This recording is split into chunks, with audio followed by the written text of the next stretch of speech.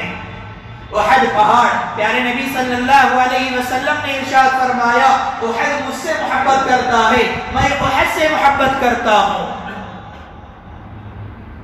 پیارے نبی صلی اللہ علیہ وسلم جب غزوات میں جاتے تھے، سفروں میں جاتے تھے، جب واپس لوٹتے تو سب سے پہلے مدینے کی جو چیز نظر آتی تھی وہ احد پہاڑ کی جو چوٹی ہے وہ نظر آتی تھی۔ جیسے ہی پیارے نبی صلی اللہ علیہ وسلم کی نظر احد پہاڑ کی چوٹی پر پڑتی تو پیارے نبی صلی اللہ علیہ وسلم سواری کو ایڑ لگاتے، یعنی تیز کرتے۔